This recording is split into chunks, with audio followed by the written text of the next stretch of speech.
Welcome to my YouTube channel, A Binary of Civil. Dear students, a very good morning. Thanks for the response that I have received, and we are going to meet in the next NPTEL course with many more assignments. Today I am going to solve the last assignment of design of reinforced concrete structures. As final NPTEL exam is very near, so you need to solve each and every question. Okay, so I am providing all the links of assignments in the description, so you can find them and solve each and every question. Get a good score in the NPTEL exam. That will boost your confidence. So here the first question is, as per IS 1893 Part 1 2002, zone factor for seismic zone 2 is. So there are 4 seismic zones in India. So for each zone, IS 1893 Part 1 will give you zone factor for the corresponding seismic zone. So as per IS 1893 Part 1 2002, zone factor for seismic zone 2 is, so it is 0.10 for seismic zone 2. So then answer A for question number 1. Coming to question number 2, base dimension of a reinforced concrete framed building with brick infill along lateral direction is 12 meters. That is, he has given D is equal to base dimension. So it is 12 meters, and as per IS 1893 Part 1 2002, so that is in the same code, fundamental natural time period. Fundamental natural time period. So TA is equal to question mark of vibration building of height. So that is height of building he has given. Height of building. So h is equal to 30 meters would be approximately. So we need to calculate TA. We have a formula for TA, 0.09 h divided by root d. That is 0.09 h is equal to 30 meters divided by root d is 12. So that will become 0.779 seconds. Clear? So then answer D for question number 2. Coming to question number 3, if the second floor of RCC building subjected to imposed load, that is imposed load he has given, is equal to 5 kilonewton per meter square. As per 1893 Part 1 2002, the magnitude of imposed load of that floor that need to be considered in seismic weight calculation. So out of the imposed load, how much load we need to consider for seismic load calculations.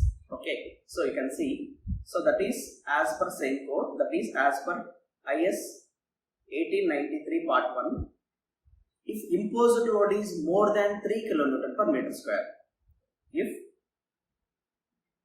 imposed load is greater than 3 kilonewton per meter square, then we need to consider 50% of the given load for seismic load calculation at the second floor.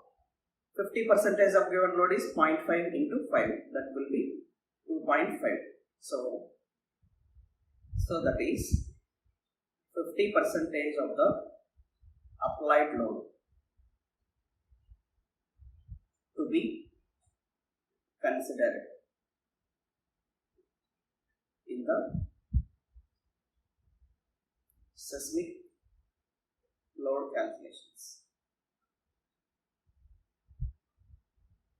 Okay, so answer it will be B for question number 3. Coming to question number 4, the first, second, third story of G+3 building have lateral stiffness. First floor is K1, second floor is K2, third floor is K3 respectively. As per IS 1893 Part 1 2002, the second story can be considered as a soft story if it satisfies the relation So there is a relationship between stiffness of second floor as well as stiffness of third floor. If this relation is satisfied, then we say second floor as a soft story. That is, soft story means is one in which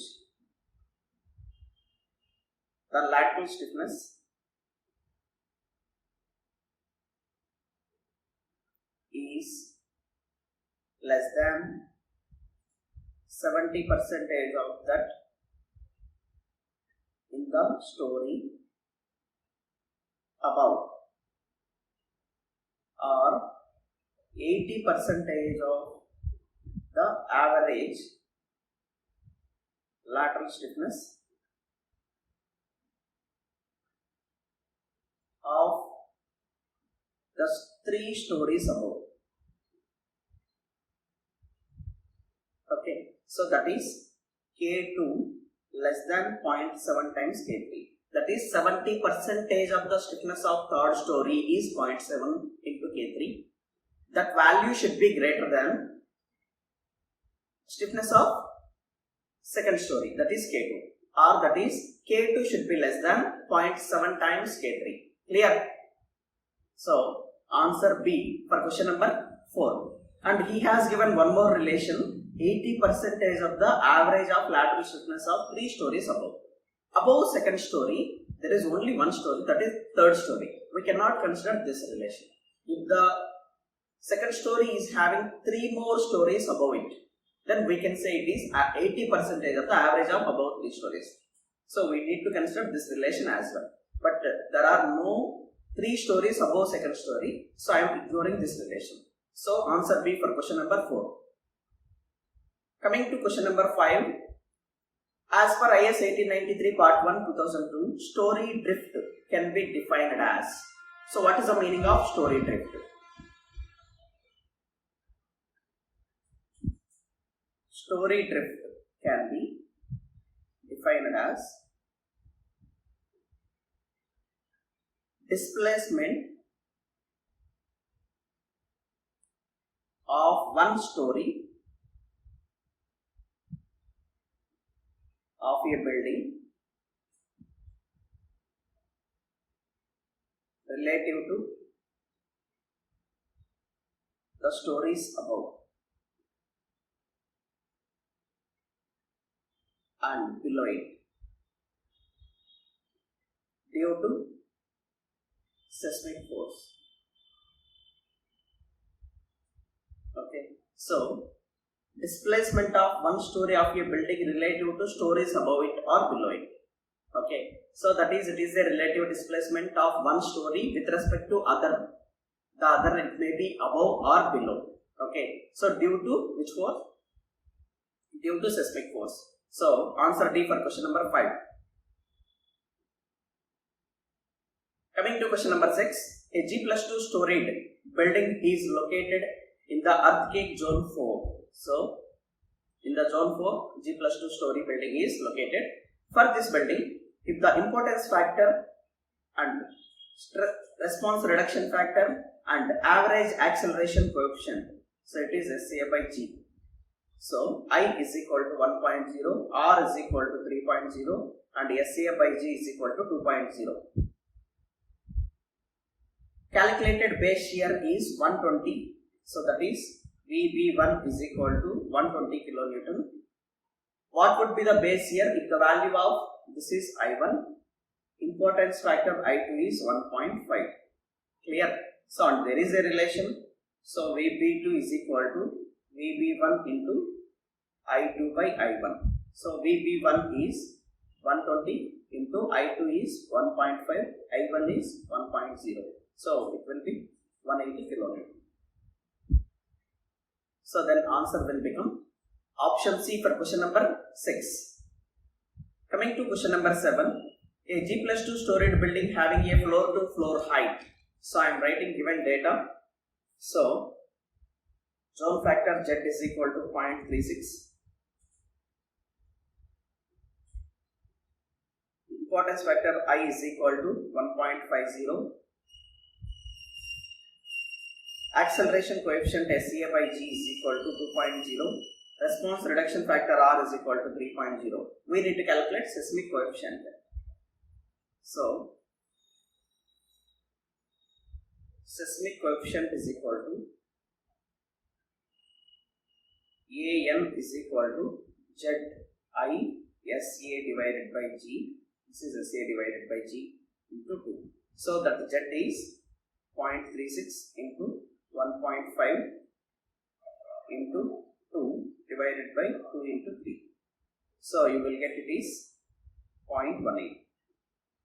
So option B for question number 7. Coming to question number 8 of the assignment, a G+2 storage building having floor to floor height. So we already calculated seismic coefficient AN is equal to 0.18. Total floor load including live load as 800 kN and is located in seismic zone 5. For this building, if the importance factor I and response reduction factor R and average acceleration coefficient SCA by G are 1.5, 3.0 and 2.0 respectively, what would be the magnitude of base shear force that need to be considered in the design of building? Okay, so that is, he has given total weight of the building WB is equal to, so it is 800 kN. So that will be, we need to calculate base shear VB is equal to AH into WB. So that is 0.18 into 800. So you will get it is 144 kN. Answer D for question number 8. Coming to question number 9. A G+3 storied building having floor to floor height as 3.2 meter is subjected to base shear force of magnitude 250 kN and its each floor is subjected to floor load of magnitude 600 kN. What would be the lateral seismic load acting on the second floor level? So that is, he is asking how much amount of seismic force is acting at the second floor level. Okay. So first of all, what the data he has given, it is floor to floor height.